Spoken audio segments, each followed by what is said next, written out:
তাহলে এরা আছে বলে আমরা নিশ্চিন্তে এখনো ঘুমাতে পারি রাত্রিকালে। ওনাদের জন্য আমি মন্দির করব। আমি মনে মনে ভাবছি ওটা হবে একদম সৈনিক মন্দির। খারাপ কথা বললাম নাকি? নাকি তাহলে ওনারা আমার পূজা পাওয়ার যোগ্য না? নাকি আমি এমএলএ হয়েছি বলে বাড়ি এটা মাত্র বড় হয়ে গেছি? এমএলএ বানাইছে কারা? বানাইছে তো এই ক্যাতরার মা, খেন্তির বাবা, এরাই তো ভোট দিয়েছে বলে হয়েছি। নাকি খারাপ কথা বললাম নাকি? হরিব সব কয়টা খারাপ খবর। একদম যে কয়দিন থাকবো এই সাদা গায়েকে কালির দাগ লাগাতে পারবে না এমন কেউ নাই। এমসে 14টা চাকরি দিয়েছিলাম, কেউ বলতে পারবে না যে একটা পান খাইছি কারো কাছে। আমার নাম অসীম সরকার। ওই যে তারপরে যাই সিআইডি তদন্ত মদন্ত দেশে হিসাব ছাড়া কাজ করতে গেছে, বন্ধ করে দিয়েছে, আর হাত নাই। বুঝতে পারছেন? হরিবল একদম গরিব মানুষ দেখে দেখে দিয়েছে। হরিবল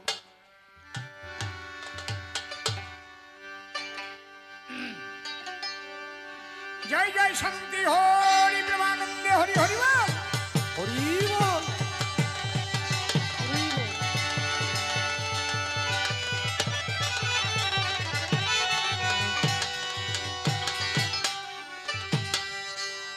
কাজ হয়েছে আমার এমএলএ, খুব ভালো কাজ হয়েছে। এই 2.5 বছরে 88 লক্ষ টাকার সম্পত্তি বিক্রি করতে হয়েছে। কারণ 2 বছর তো আমার গান ডাকিই দেয় নাই, সব থানায় থানায় বলে দিয়েছিল অসীম সরকারের পারমিশন দেব না। এই এবারে এই যে একটু জাগিয়ে উঠিছে বলে তা তো করেছে, গাছ কাটি নিয়ে গেছে, কত কিছু হয়েছে। সে তো সব জানে না। ফিরিয়ে যদি আমার কোনো সময় কেউ টিকিট দেয়, যেই দেখবে কি তা 2.5 কোটি টাকার সম্পত্তি ছিল, 88 লক্ষ টাকার তা কনে গেল, মানসির আরো বাড়ে, কায়দা লাগবে না বলো। বুঝতে পারছি? জয় হরিবল।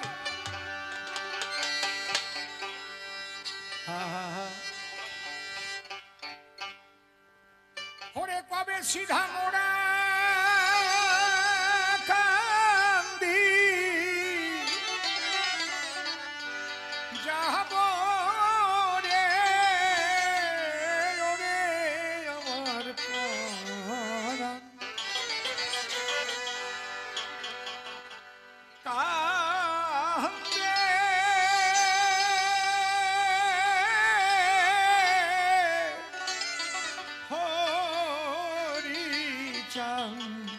হরিচাঁদ বলে হ্যাঁ কবে সিধা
শ্রী ঠাকুর ভবা পাগলাকে পেয়েছিলাম বলে আমি বুঝতে পেরেছি বাবা হরিচাঁদ, বাবা গুরুচাঁদকে। আমি বুঝতে পেরেছি অনাদিরাদি গোবিন্দ শ্রীকৃষ্ণ। আমি বুঝতে পেরেছি আমার গৌর সুন্দরকে। কারণ সদ্গুরুর আশ্রিত না হলে গণ্ডিবদ্ধ চিন্তাধারা থেকে বেরোনো যায় না কোনো কালে। সদ্গুরু থাকে মুক্ত চিন্তা চেতনা। আচার মালাটা পরি কেন জানো? হ্যালো, এই কমে গেছে কেন? আবার হাত দিছিলে, একটু ঠিক করো।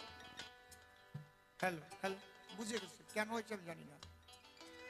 হ্যালো হ্যালো হ্যালো, কোনো ফল্ট হয়েছে দেখো। হ্যালো, হ্যাঁ এইবার ঠিক আছে।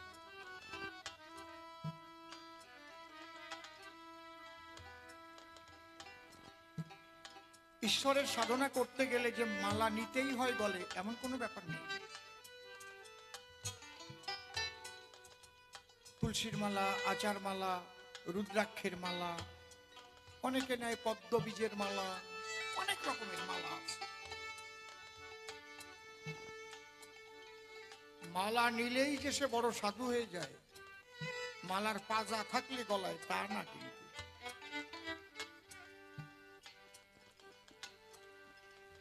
মূল হচ্ছে তার আচরণে বোঝা যাবে সে সাধু না অসাধু। আচার মালা অর্থ কি?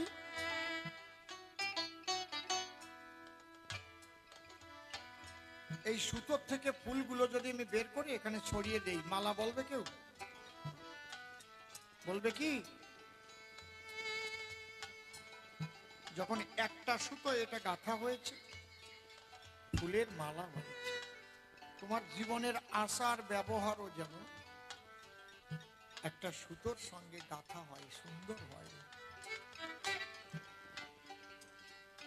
আর যে জিনিসটা দিয়ে এই মালাটা তৈরি করে, নারকেল, তার আচার। এই নারকেল এমনই একটা গাছ যার সমস্তটুকু মানুষের কল্যাণে লাগে, যার কোনটুকু মানুষের অকল্যাণের জন্য নয়।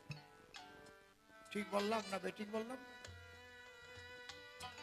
ওই যে পাতা, পাতা জ্বালানি হয়ে গেলে ও ডাটাটা দিয়ে জাটা তৈরি করে।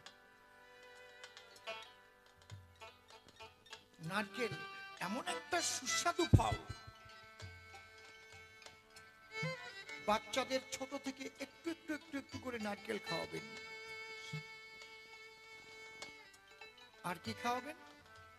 আর একটু ব্রাহ্মী শাক কলপারে লাগাবেন। বয়স অনুপাতে প্রথম ছোট থাকবে যখন অল্প খাওয়াবেন, ওর যা ব্রেন হবে না,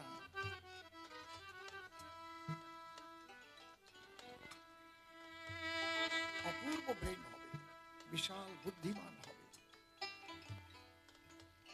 এই নারকেল যখন না হয় ডাব, সে ডাবের জল, ডাবের জলের মতো অত ভালো স্লাইনার আছে নাকি? ডাবের জল আপনি যত পরিশ্রম করেন না কেন, এসে দুটো ডাব কেটে একটু জল খেয়ে নেবেন, দেখবেন শরীরটা আপনার সতেজ হয়ে যাবে।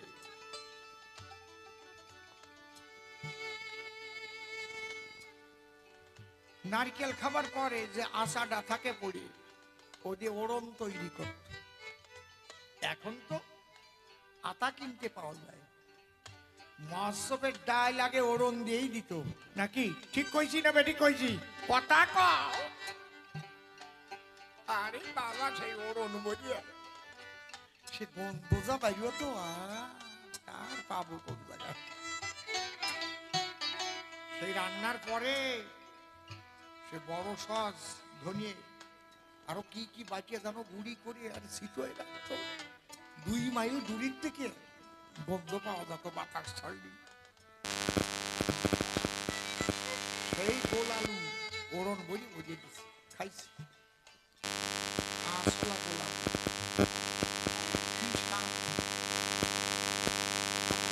মনে আছে? আপনাকে মনে আছে? আমার তো জিভি লাগিয়ে রয়েছে। আরে এ দেশে যে মুগের ডাল খাই, সেই স্বাদ তো নাই। কেন নাই? কেন বুঝি তাহলে কোনোটা ফেলানো যায় না। তাহলে তোমার জীবনটা এমন হবে তোমার প্রতিটি পদক্ষেপের দ্বারাই মানুষের কল্যাণ হবে, মঙ্গল হবে, তবে আচার মালা পরার সার্থকতা পাবে। এই আচার মালা দিয়েছিলেন মা শান্তি দেবী। এখন তো পয়সা দিয়ে কিনে পরে গলায়, আগে এরকম ছিল না। যিনি ঠাকুরের প্রকৃত বাক্য মেনে চলতেন, মা তাকে এই আশা দিয়ে মালা তৈরি করে গলায় দিয়ে দিতেন। দোকান বসে, কত দাম, নিয়ে গেলাম 8টা 10টা কিনে নিয়ে ইচ্ছে মতো করে নিলাম, ঠিক তো নাকি?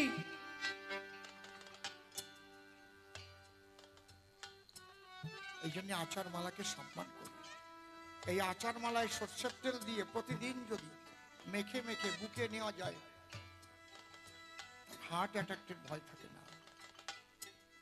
আবার তুলসীর মালারও গুণ আছে। তুলসীর মালা থাকতে গলায় বজ্রপাত হবে না তার মাথায়। তুলসী বজ্র নিরোধক। তুলসীর বাগান বাড়িতে করবেন। একমাত্র একটা গাছই আছে তুলসী গাছ, যে রাত দিন সব সময় অক্সিজেন ত্যাগ করে। এই গাছ কিন্তু এখন অক্সিজেন গ্রহণ করছে, কার্বন ডাই অক্সাইড ত্যাগ করছে। দিনের বেলায় অক্সিজেন ত্যাগ করে, কার্বন ডাই অক্সাইড গ্রহণ করে। রাতের বেলায় এই অক্সিজেন গ্রহণ করে আর কার্বন ডাই অক্সাইড ত্যাগ করে। এই জন্য রাত্রিবেলায় গাছতলায় থাকতে নেই। কিন্তু তুলসী তলায় থাকা যাবে কেন?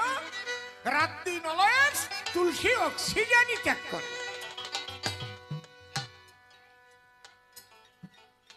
ভাবতে পারেন, এক গ্লাস জলের মধ্যে একটা তুলসী পাতা দেবেন, জলের ভিতরের যে জীবাণু মারা যাবে, কিছুক্ষণ রাখবে। প্রত্যেকটার গুণ আছে। আমার মা শান্তি দেবী, তিনি সকলের আচার ব্যবহার ভালো করতে বলেছেন, এবং বাবা হরিচাঁদের সনাতনী বাণী। কারণ তার কোথায় লিখেছে, লয়ে নিজ নারী ব্রহ্মচারী সচ্চরিত্র কবে, হাতে কাম মুখে নাম সদা সত্য কথা কবে, পরশতী পরবতী কবনা স্পর্শিবে, তুমি না ডাকিলেও হরি তোমারে ডাকিবে। এই যে সনাতনের বাণী, এইটা যাতে আমরা মানি। এই আচার মালাটা পড়লেই মাকে মনে পড়ে, মা তুমি আশীর্বাদ দিও যেন আমার তারকের কলম মেনে চলতে পারি।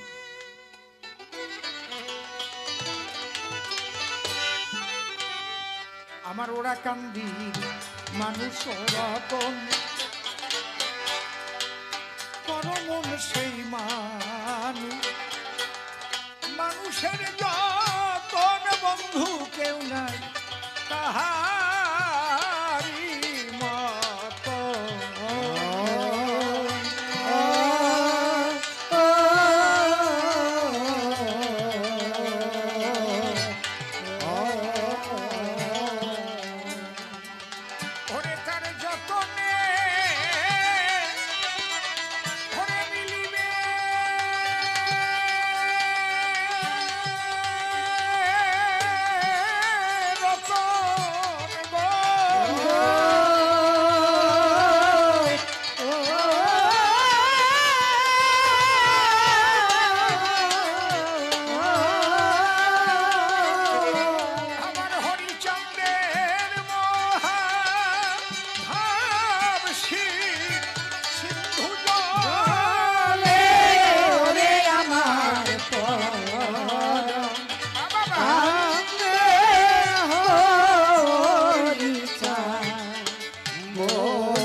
আমার ওরা কান্দি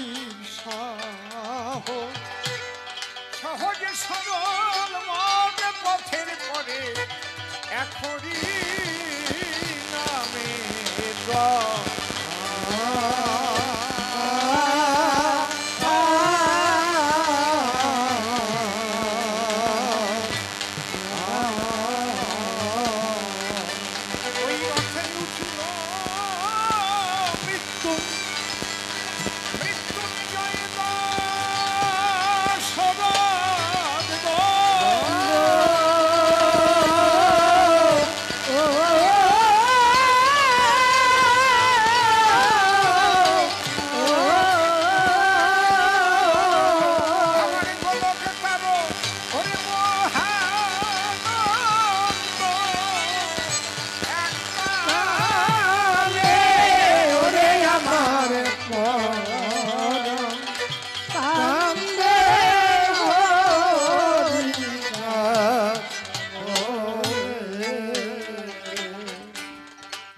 যাহারে দেখেছে একবার ভুলে থাকে সাধ্য সাধ্য আছে কার সে নয় নিজের বাধ্যতা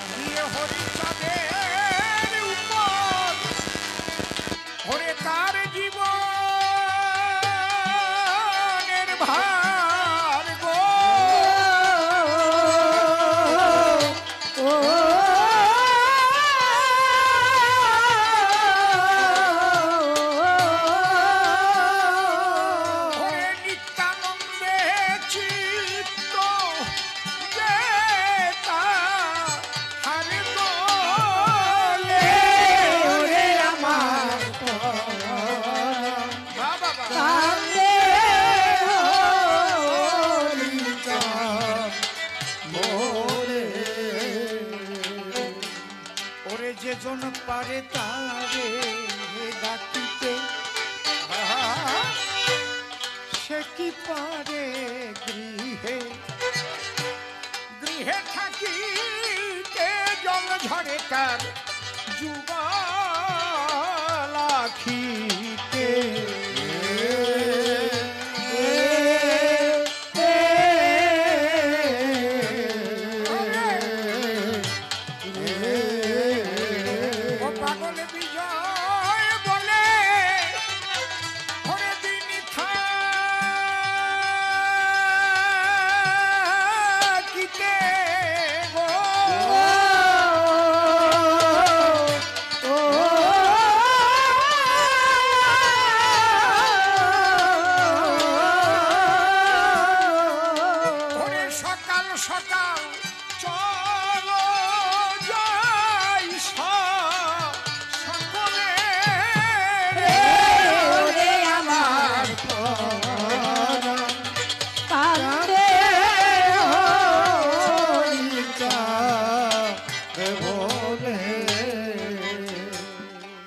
প্রশ্ন করিয়াছে দান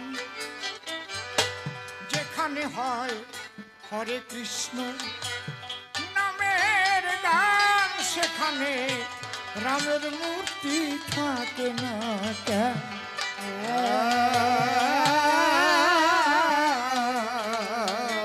কারণ হরে কৃষ্ণ কৃষ্ণ কৃষ্ণ হরে হরে হরে রাম রাম রাম হরে হরে রাম নাম আছে নামের ভিতরে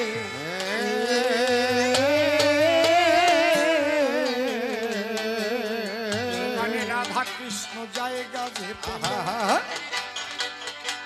নিতাই গৌর দ্বারা এসিল রামচন্দ্র কি দোষ করিল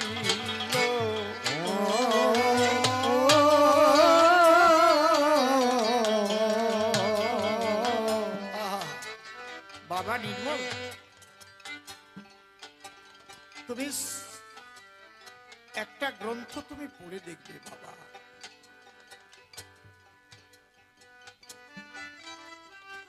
সেটা হচ্ছে প্রভুপাদ শ্রীরূপ গোস্বামী পাদের একখানা গ্রন্থ পড়বে ভক্তি রসামৃত সিন্ধু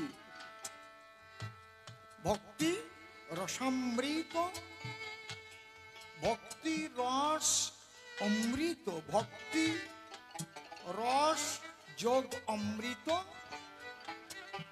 এর নাম হচ্ছে ভক্তি রসামৃত সিন্ধু মানে সাগর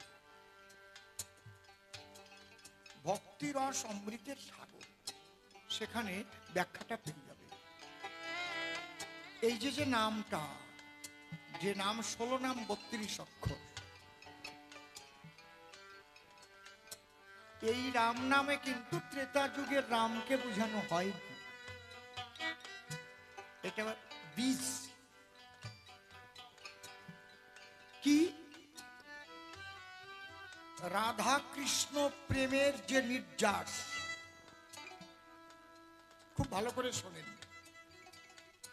এ তো অন্তরঙ্গ আলোচনার ব্যাপার। এই জন্য বলছি বহিরঙ্গ নিয়ে করে নাম সংকীর্তন, আর অন্তরঙ্গ নিয়ে করে রসয়াস্বাদন। এখন প্রশ্ন করে বসেছ, আমার শোনো, বৃন্দাবনে অপ্রাকৃত নবীন মদন, কাম্বিস কাম গায়ত্রী যাহারি, কাম্বিস কাম গায়ত্রী যাহার উপাসন। যাও, কেটা কেটে যাবা, চলে যাও, দি যাও, তাড়াতাড়ি যাও, পরে আবার যেন আর কয়টারে জড়াইয়ে না। যাও, এমন কিছু রাত হয় না।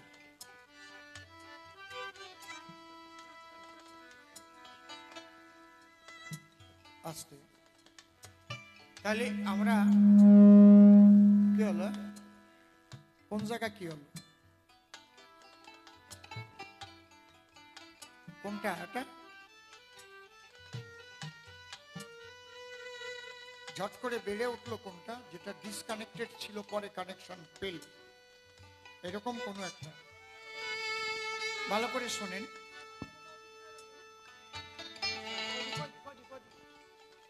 ওটা ওই দিক ঘুরেছিল নাকি সামনের দিক, তাহলে তো বেকায় দাও কিন্তু।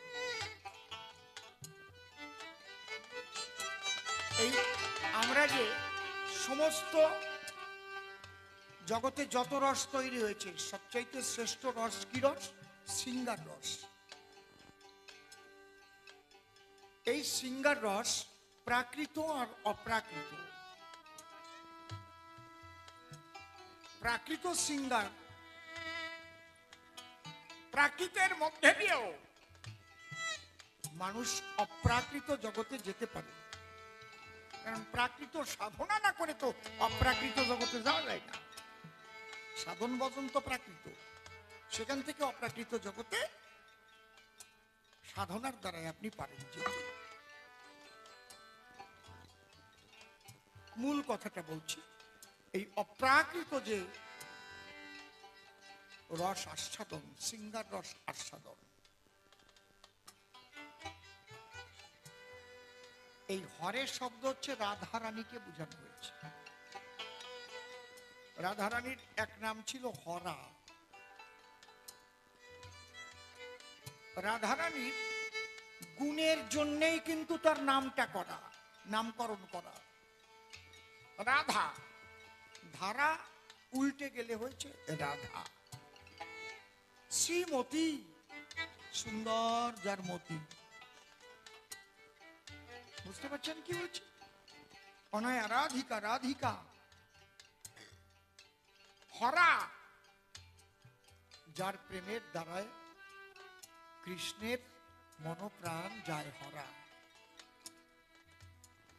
যে হরি জগৎকে হরণ করে, আর রাধা প্রেমের দ্বারায় সেই হরি এই হরা শব্দ সম্বোধনে হরে রূপ ধরে। 8 বার হরে কেন? বৃন্দাবনে অষ্টসখী, এক একটা সখীর কাছে এক একটা রস ছিল। যেমন বেহালা বাজাচ্ছে একটা রস আছে, ঢোল বাজাচ্ছে তার একটা রস, হারমোনিয়ামের একটা রস, দোতারা একটা রস, আলাদা আলাদা রস না, কাশির একটা রস, সব কয়টা মিলিয়ে প্রত্যেকের কিন্তু আলাদা আলাদা ভূমিকা আছে এখানে। আপনি বললেন সরকার মশাই, আমরা একটু বেহালা এত সুন্দর বাজাচ্ছে, ওনার একটু দাঁড়ায় বাজনা শুনবো, ভালো লাগলো। আপনি বললেন ঢোল কি অপূর্ব বাজায়, একটু দাঁড়িয়ে বল কয়ে কয়ে বাজা, দোতারাটা একটু বাজা। তাহলে প্রত্যেকটা কিন্তু আলাদা আলাদা রস। এই রস দিয়ে শ্রীকৃষ্ণকে করে বস। তাহলে এই 8টা রস এক এক সখীর কাছে যেন যখন কৃষ্ণ যায়, এক একটা রস দিয়ে তাকে আনন্দ দেয়। যখন রাধারানীর কাছে কৃষ্ণ উপনীত হলো সেই অষ্টরস একাধারে, তখন রাধার মধ্যে পেল। বলো এই জন্যে সেই বলে না অষ্টকালীন নাম কীর্তন, বলে না অষ্টকালীন পদাবলী। এই আটটা রস, আটটা রস,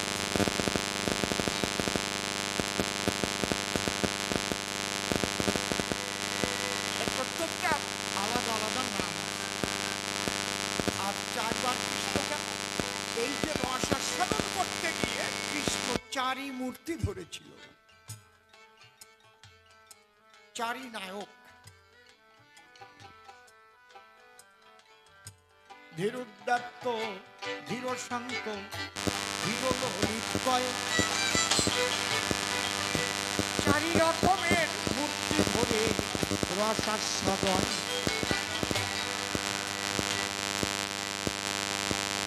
এই জন্যে চারি নায়ক বুঝাইতে চারিবার কৃষ্ণ নাম। এইবার চারবার রাম নাম কেন? বলি সবাধাম। এই রাম হচ্ছে রাধা কৃষ্ণের রমণার্থে রাম। রেফস্তু কুঙ্কুমাভাস কুণ্ড মধ্যে ব্যবস্থিত মকার বিন্দু রূপেণ মহাজন স্থিত প্রিয় আকার হংসমারুজ্য একদা চ যদা ভবেৎ তদা জাত ব্রহ্মানন্দ রাম নাম সুদুর্লভম।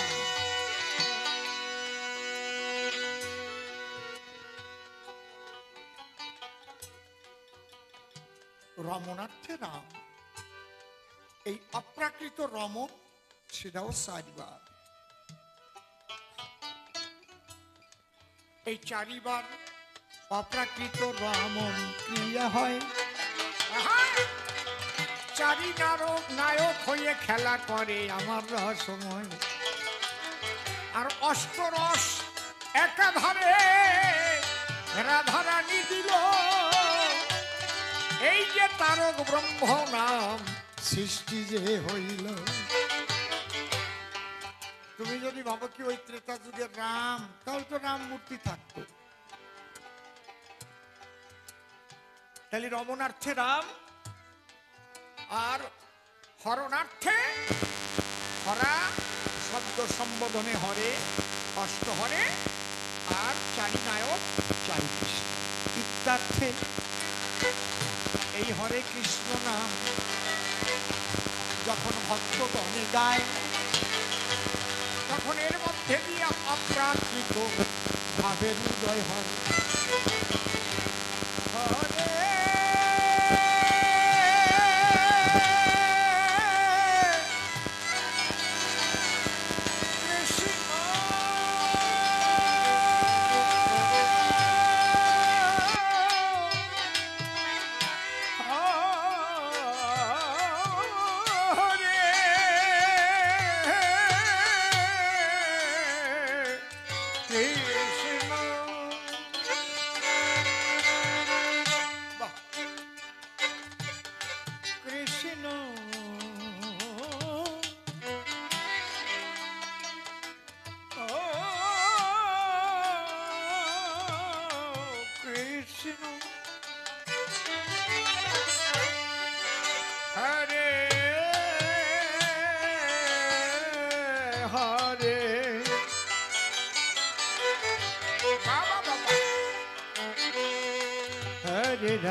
এই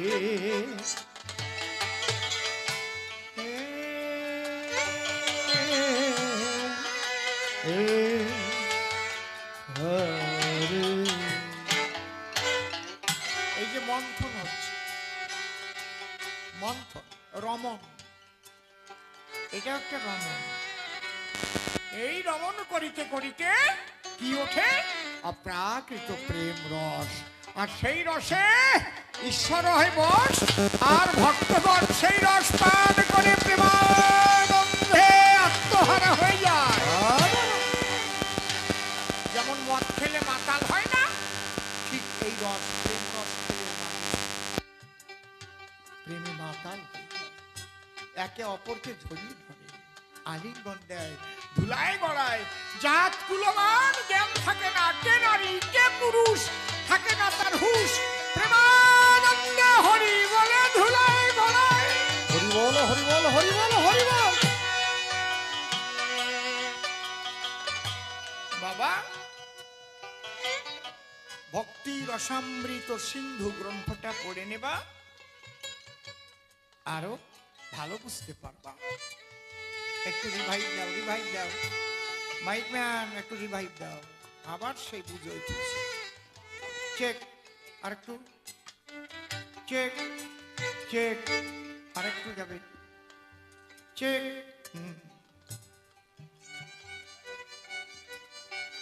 বলছে নারী নিয়ে কিভাবে ব্রহ্মচারী। বাবা, ব্রহ্মচারী কথাটা নারী না থাকলেই, বিয়ে না করলেই যে ব্রহ্মচারী হবে এটা ঠিক না। ব্রহ্মচারী মানে ব্রহ্মে যিনি বিচরণ করেন। যেমন নভোচারী, আকাশে যিনি বিচরণ করেন তাকে কি বলে? আকাশচারীও বলা যায়। সেখানে বলে নভ মানে আকাশ, নভোচারী। নভোচর প্রাণী মানে আকাশে উড়ে বেড়ায়, জলচর প্রাণী। যিনি ব্রহ্মে বিচরণ করেন, আগে বুঝতে হবে ব্রহ্মের স্বরূপ কি। ব্রহ্মের স্বরূপ আনন্দ। আমার যদি জামাটা এই জায়গা পোড়া থাকতো তাহলে অনেকে ভাবতেন মনে হয় সিগারেট খেতে গিয়ে পুড়ে গেছে। কারণ আপনারা আগুনের স্বরূপ জানেন, তার মধ্যে দাহিকা শক্তি আছে। যদি ভিজে যেত তাহলে ভাবতেন জল পড়েছে, তাই তো?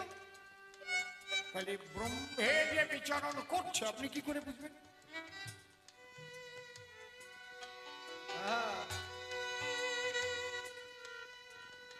ব্রহ্ম হচ্ছে আনন্দময় ব্রহ্ম।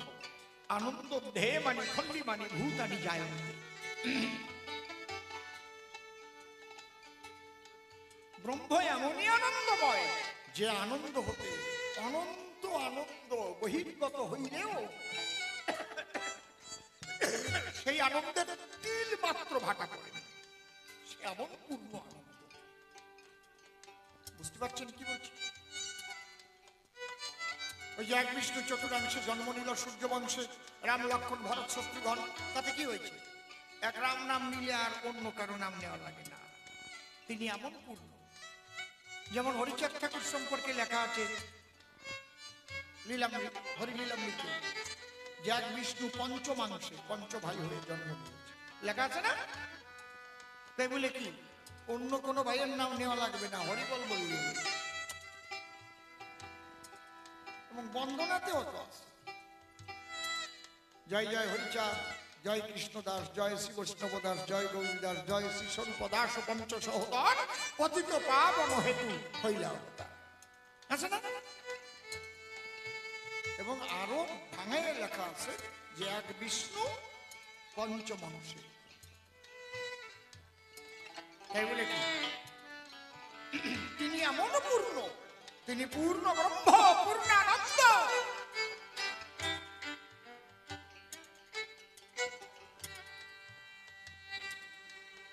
তাহলে আমার একটু বসতে পারতেন না? আমাদের গান তো হয়ে গেছে, অনেক রাত হয়ে গেছে, আর একটু বসে মিলন করে দেব। তাহলে সেই ব্রহ্ম, সেই ব্রহ্মে যে বিচরণ করে সে হচ্ছে ব্রহ্মচারী। ব্রহ্ম আনন্দময়, তার মানে সবসময় যে আনন্দে বিচরণ করে।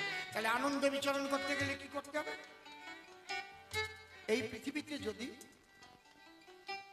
750 কোটি মানুষ থাকে, তার মধ্যে তো 50 কোটিও সন্ন্যাসী নাই, তার 700 কোটি সংসারী মানুষ। তাহলে সংসারে থেকে ব্রহ্মে বিচরণ করতে পারে কিভাবে? হ্যাঁ, সৃষ্টিকে রক্ষা করি,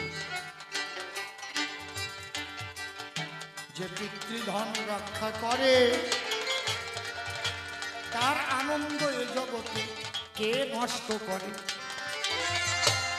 সৃষ্টিকে রক্ষা করা ছাড়া তোমার পিতৃধন কামনা বশত কখনোই যেন তুমি নষ্ট না করো। কঠিন আছে, মুখ দিয়ে বলা যায়, অত সহজ না। এই জন্যে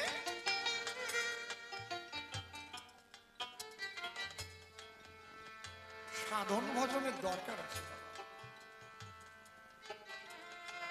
একটু দেখে নাও সবাই আরেকবার। সৃষ্টিকে রক্ষা করতে হবে, কারণ ঈশ্বর সৃষ্টিকে ভালোবাসে। 3 ভাবে সৃষ্টি হয়, একটা যোগতত্ত্ব, একটা ভগবান তত্ত্ব, আর একটা ব্রহ্মতত্ত্ব। ব্রহ্মতত্ত্ব হচ্ছে তিনি ইচ্ছা করলেন জগৎ সৃষ্টি হয়ে গেল। যদি ব্রহ্মজ্ঞানী মহাপুরুষরা অনেক সময় আশীর্বাদ দিলে, আশীর্বাদের বলে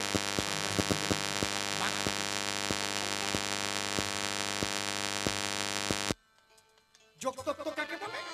ঈশ্বর সবসময় ভাবছে আমি একা একা আছি, বহু হবো, একা আছি, বহু হবো। প্রমাণ, একটা বীজ, সরিষার বীজ যদি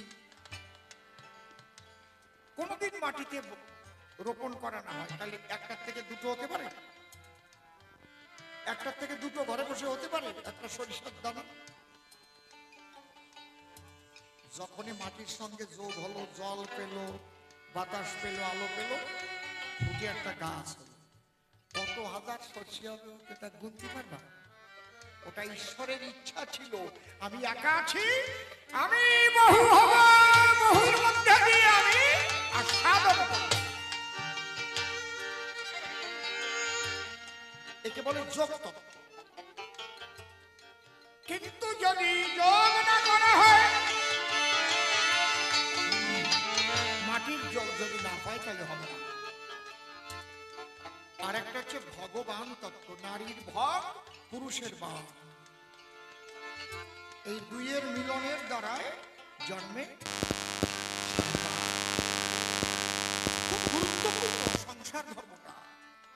সংসার হচ্ছে ম্যান মেকিং ইনস্টিটিউশন, এখান থেকেই সব তৈরি হয়।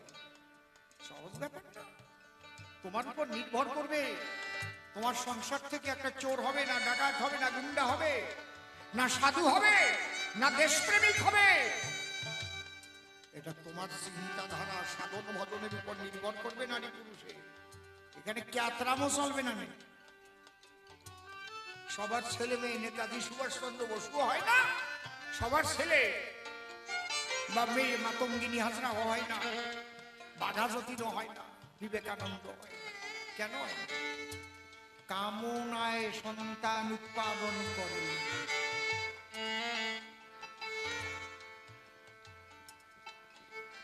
ঈশ্বরের কাছে চেয়ে এনেছিল কি এমন একটা আত্মা তুমি আমাদের মধ্যে পাঠাও, যার দ্বারা জগতের কল্যাণ হয়, ভারতবর্ষকে রক্ষা করতে পারে এমন একটা মানুষ পাঠিয়ে দাও প্রভু।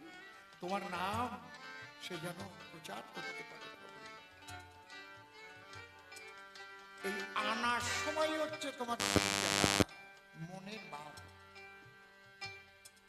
এই জন্য মন বুঝে ধন আর বিসি গুনিয়ে করি, কাঁঠাল খায় ফকির হাট, গু খায় এসে বাড়ি। তোমার যেমন মন হবে সন্তান কি তোমার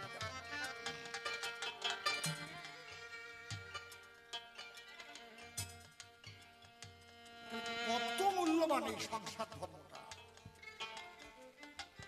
তাই আদর্শ গার্হস্থ্য ধর্ম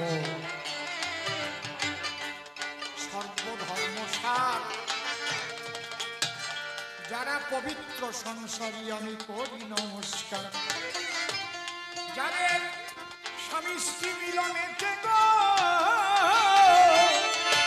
এমন মানুষ জন্ম লয়, যাদের দ্বারা এই জগতে মানবের কল্যাণ হয়, এই সৃষ্টিকে রক্ষা করে পিতৃধনকে তোমার রক্ষা করতে হবে। এই রক্ষা তুমি একা করতে পারবে না, এর কতগুলো কলা কৌশল আছে। একজন পাশ করা ডাক্তার আর আতুরে ডাক্তার এক হয় নাকি? অনেক সময় পাশ করা ডাক্তারের কাছে থাকতে থাকতে কম্পাউন্ডারি করতে করতে দেখে দেখে অনেক হাতুড়ের চাইতে ভালো হয়ে যায়।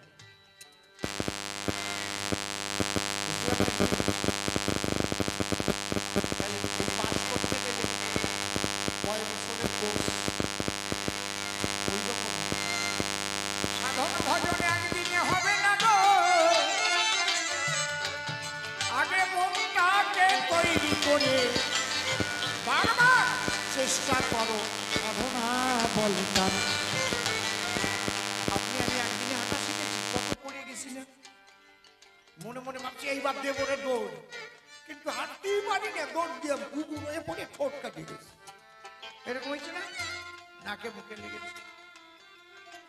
এই চলিতে চলিতে আছাড়ে খেতে খেতে যাও, মানুষ হাঁটা শিখতে পাবে। সাধনাও করিতে হয় খুবই ধৈর্য ধরে। এই জন্য যারা সৃষ্টিকে রক্ষা করে, রক্ষা করে পিতৃধন, একমাত্র পরমানন্দ পরম ব্রহ্মে করে বিচরণ। সত্যবাদী জিতেন্দ্রীয় হয়ে গো, যেজন সৃষ্টিকে রক্ষা করে পিতৃধন রক্ষা করে এই চরাচর, সেই হয় প্রকৃত ব্রহ্মচারী। বললাম সবার ঠাই, শুধু বিয়ে না করলে ব্রহ্মচারী হওয়া যায় না। তাই হয়তো বিয়ে না করলে চিরকুমার সে হতে পারে, কিন্তু ব্রহ্মচারী হবে কিনা সেটা দেখবো বিচার করে। সর্বানন্দময় হয়ে যাবে, ব্রহ্মানন্দময়। পরিষ্কার জবাব দিয়ে গেলাম দাঁড়ায় সবাই। বলে মহাপ্রভু নাকি নারীকে কাঠের নারী দেখতে করেছে মানা। মহাপ্রভু কোথায় গিয়ে করেছিল আলোচনা? যখন রঘুনাথ গিয়েছিল সন্ন্যাস নেবার দায়, মহাপ্রভু বলেছিল সন্ন্যাস অত সহজ নয়। মর্কট বৈরাগ্য প্রভু না করিবে, অনাসক্ত হইয়া যথা বিষয় ভুঞ্জিবে। সন্ন্যাস করতে গেলে কত কঠিন জানো? দুর্বার ইন্দ্রিয় করে বিষয় গ্রহণ, দারু নারী ঘরে জ্বলছে মুনির মন। তুমি সন্ন্যাসী হতে গেলে একটা কাঠের নারী পর্যন্ত দেখতে পারবে না। আর তোমাকে বলছি বাড়ি যাও, অনাসক্ত হয়ে সংসার ধর্ম পালন করো। এক একটা সময় এক একটা উদ্দেশ্যে মহামানবেরা, সাধুরা, অবতারেরা এক এক কথা বলে না। এটা দেশকাল পাত্র অনুপাত এই কথাগুলো বলে। যেমন অশ্বিনী ঘোষাই বলেছে, কামিনী কাল লাগেনি ফণিনীর ভীষণ বিষ, যার নিঃশ্বাসে ব্রহ্মাণ্ড নাশে। তাহলে যে নারী নিয়ে থাকতে পারলো তার কোথায়? তাহলে অশ্বিনী ঘোষাই বলছে কামিনী কাল লাগেনি ফণিনীর ভীষণ বিষ, যার নিঃশ্বাসে ব্রহ্মাণ্ড নাশে। তারপরে কি বলছে, না জেনে কেন হস্ত বিষ। তাহলে এই নারীর মধ্যে কামিনীও আছে, আবার সহধর্মিনী আছে, লক্ষ্মী আছে, সরস্বতী আছে, আবার কালী রূপও আছে। দেখেছেন? আবার রাধারানী আছে রে বাবা। এই নারীর ভিতরে জেনে শুনে হাত দিও, তাই বলছে বারে বারে। পরিষ্কার জবাব দিয়ে গেল সভ্য সবার ঠাই। একবার প্রেমানন্দে উলুধ্বনি হরিধ্বনি করো তাই। এইবার তাকে ডেকে নিয়ে মনে আছে ভাবো, দুজন মিলে সভা তলে মিলন গীতি গাবো। এসো এসো এসো বাবা, এসোয় আমার ঠাই। ওই জায়গায় এত সময় দাঁড়াইয়ে একজন দেখতে পাই, ওখানে দাঁড়াইয়ে দাঁড়াইয়ে কেন শুনতেছিলেন গান। আসুন নয় আপনি একবার সত্যব্য সভাস্থান। এসো এসো বাবা নির্মল, মনে আছে ভাবো, দুজন মিলে সভা তলে মিলন গীতি গাবো। যমুনে এই কি তুমি সেই যমুনে প্রবাহিনী, যমুনে